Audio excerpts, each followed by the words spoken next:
असे ॲडव्हेंचर करावंसं तरी वाटतंय, बट तिकडे आल्यावर अशी लिटरली ओ माय गॉड.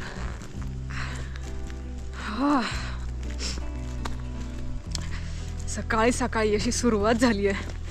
किती आता 9 वाजलेत ना, बरोबर 9 वाजलेत. 8 वाजता आम्ही बेल्लावरावरून सुरुवात केली होती. त्यांना सांगितलं होतं की 8 वाजता या ऑटोवाले काकांना, आणि मग ते 8पर्यंत पोचले होते. मग आम्ही तिथे ब्रेकफास्ट वगैरे करून निघालो.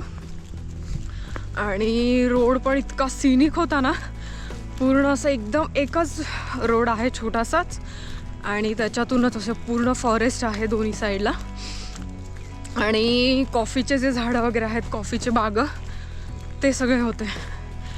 वाव, खूप सुंदर जागा आहे. बट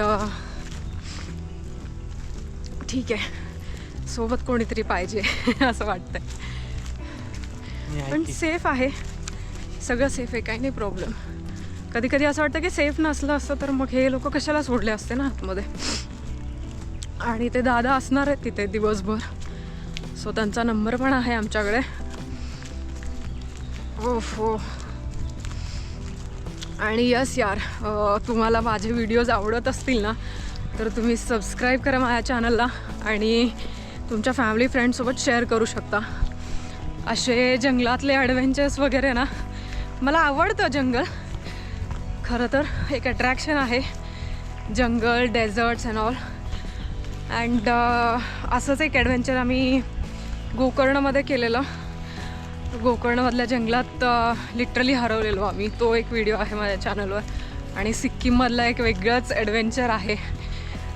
दुबडी मॉनेस्ट्रीला चाललेलो आम्ही. ते तर खूप बेकार होतं, याच्यापेक्षा पण बेकार होता तो ट्रेक.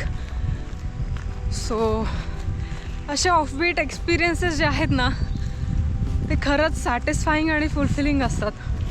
असे गर्दीच्या ठिकाणी जाण्यापेक्षा हे मस्त वाटतंय, असं निसर्गाच्या सानिध्यात विथ नेचर. हील होतं माणूस, लिटरली हीलिंग एक्सपिरियन्स आहे हे.